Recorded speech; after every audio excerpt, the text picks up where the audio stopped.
Hey, what up guys? So we're going to be checking out another group of interest in the SCP Foundation, which is called the Global Occult Coalition Explained. So this is the same channel that created the previous video, which is SCP Chaos Insurgency Explained.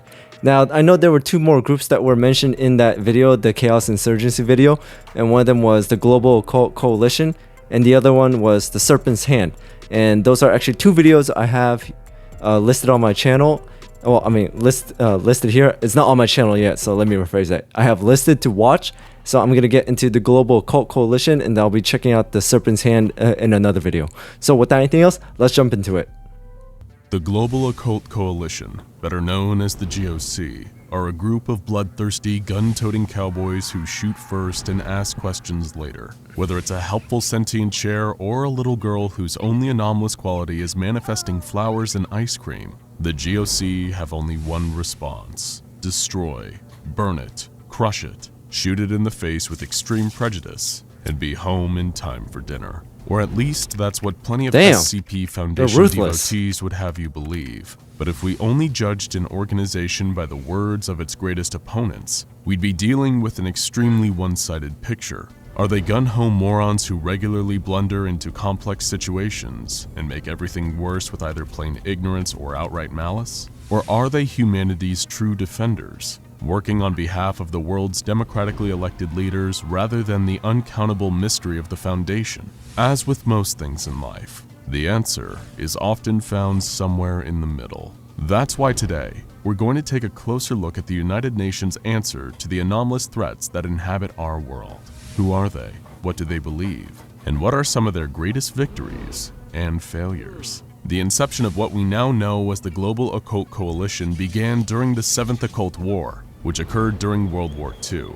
The Nazi SS Achnerbe and the Titelgesellschaft attempted to complete a ritual known as the Rite of Solomon, which would have given them terrifying supernatural power. This was the first time that a number of world governments understood the true scope of the paranormal threat out there, and after the war concluded, with many dead, they wanted to make sure this could never happen again.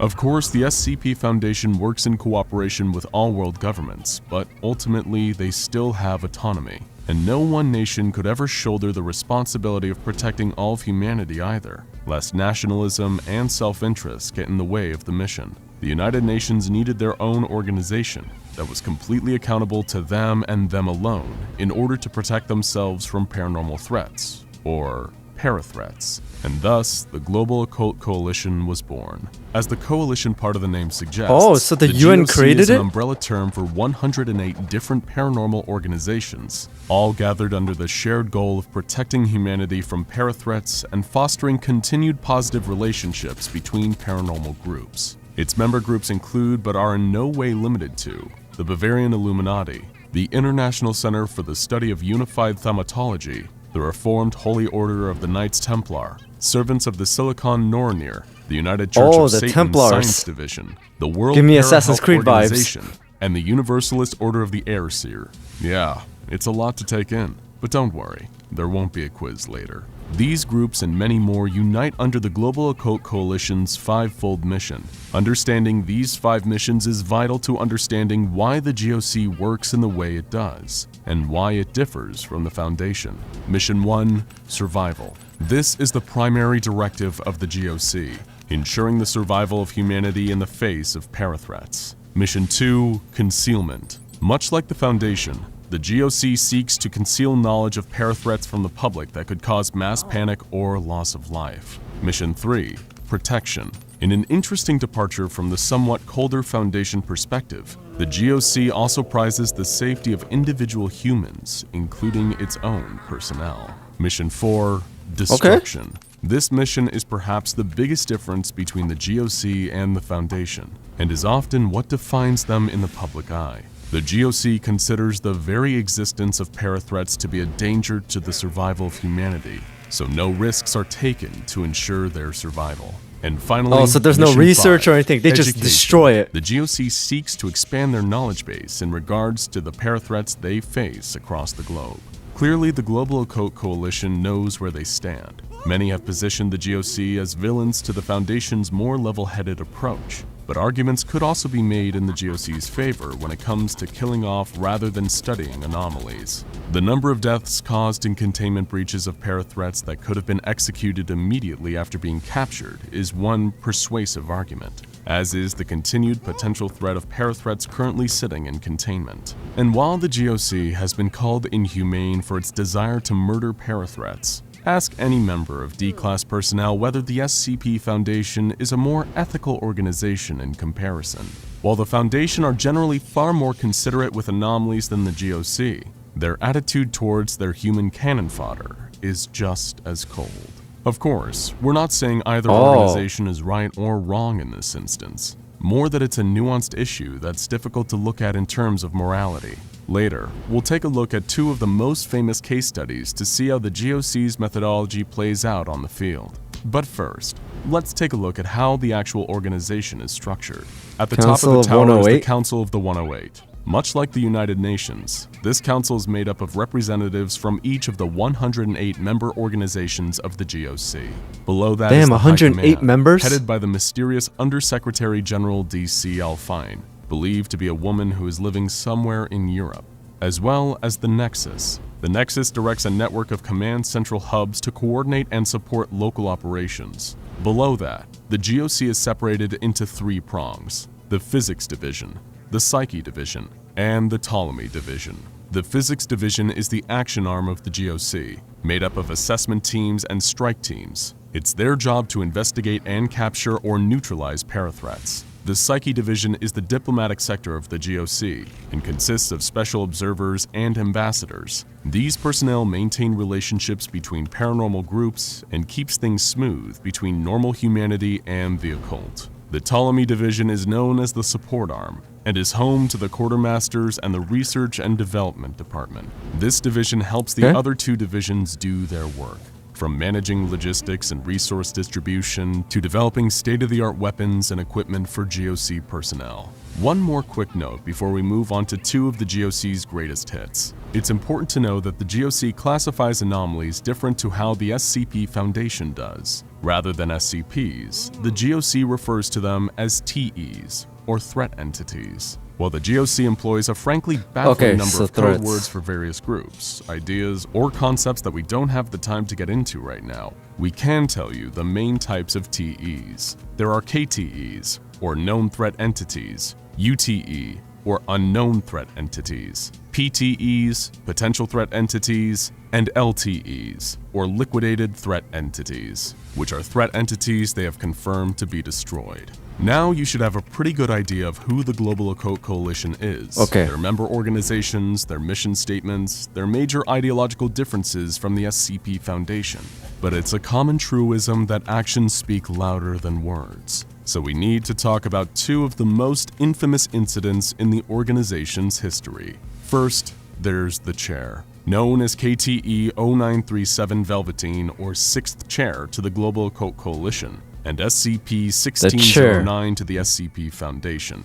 This is an incident that the Foundation and Foundation supporters love to cite when criticizing the GOC. From their telling, 1609 was an innocent, if a little spooky-looking chair with a harmless, anomalous property. It teleports behind people who want to sit down. In spite of how helpful and benign this is, the Global Occult Coalition did what they always do and decided to neutralize it by forcing it into a wood chipper. However, this didn't actually kill the chair. It merely transformed it into a collection of sentient wood chips with an understandable chip on its shoulder. Now, when angered, typically by mentions of things related to the GOC or by the sound of motors running, these chips teleport into people's lungs, causing fatal organ damage. Surely this shows that the GOC are a bunch of haphazard idiots. They transformed a harmless anomaly into a killer. Well, it's not that simple. According to their own telling of the incident with the 6th chair, it was exactly that. Just the 6th and a number of other parathreats being destroyed because of their relation to a dangerous parathreat creator known as the Carpenter. That is crazy! All 5 other items were successfully incinerated. The chair was only unsuccessfully neutralized with the wood chipper due to a machine error with the incinerator. In other words, what is often painted as a prime example of GOC brashness and incompetence could just as easily have been a total accident that occurred during an otherwise logical action. no different from the fatalities that often occur during an SCP Foundation containment breach. But let's look at another example, SCP-1522, known to the GOC as LTE-4201 Velveteen, or the Ghost Ships. The Foundation often cites this as being another textbook example of the GOC taking things too far and murdering a completely innocent anomaly minding its own business. This anomaly was two apparently sapient boats in the middle of the ocean that showed compassion for one another, giving them the reputation of being literal love boats. The GOC apparently objected to this union and blew one of the boats to Kingdom Come, leaving the other to self-terminate in grief. How can the GOC possibly come out as anything but monsters in this scenario, harming two wholesome anomalies that would never hurt a fly? Well, don't be so sure about that. From the GOC report, we can first see that the boats were already encroaching into human territory, leading to reports of ghost ships from fishermen trawling in that area. And while the GOC did admittedly fire the first shot, it cannot be denied that the surviving ship's retaliation was equally, if not more violent than the initial attack. Upon attacking the first of the two ships, the second willfully collided with the GOC vessel, manned by the strike team Ocean Thunder, at hypersonic speeds. This killed the entire GOC team present. While it's easy to say that this attack was in self-defense, it also shows that the boats always had devastating combat potential if provoked. If the parathreat had performed this same act on a larger Navy ship, or on a cruise ship or any kind of commercial vessel, hundreds of lives would be lost. Doesn't seem so innocent now, does it? What conclusion can we draw from all this? Is the Global Occult Coalition a gaggle of bloodthirsty idiots looking to kill off anomalies for the sake of it? No. Are they a morally perfect organization, protecting human survival and the quality of human life from a foundation that couldn't care less? The answer is no here too. While the SCP Foundation and the GOC have been known to squabble, and have caused even more damage to one another in alternate realities, they're ultimately two sides of the same coin. The two have even been known to reluctantly collaborate when necessary. Perhaps they don't always see eye to eye, especially on some of the smaller and more contentious anomalies. But in a world where cosmic nightmares are lurking just behind the fabric of our reality, and some are preparing to strike, it feels comforting to have both of them at the ready. Now go check out our playlist on the Epic Saga. Okay, so that was the SCP Global Occult Coalition GOC. So here are my thoughts and takes on this group. So as mentioned at the end, they're just like the SCP, but like on different sides of the same coin. So they're kind of like the SCP, but just in different tactics and different methods. While the SCP on one hand treats anomalies a lot better for like research and for care, they don't treat their humans as well, like as mentioned, as cannon fodder. But on the other hand, the GOC is the other way around. They treat their humans very well, but however, they will just immediately like take action and go against the anomalies, no matter if they're harmful or not. But sounds like the GOC is also responsible for creating harmful anomalies because they're minding their own business, but then as you see, you know, with the chair and the ships, man. So they're a lot different from the Chaos Insurgency, because the Chaos Insurgency is basically the SCP, but it just went rogue, while the GOC is more like the SCP, but just like different in methods and tactics. So those guys are really just like a shoot first, ask questions later type deal. But either way, I mean, they would be, the GOC will be very useful if there actually is a harmful anomaly somewhere, because it doesn't look like the SCP would like do whatever it takes to like kill it. They'll just like try to do non-lethal takedowns first, so that way they could capture it for study. But the GOC are like, no, gun it down.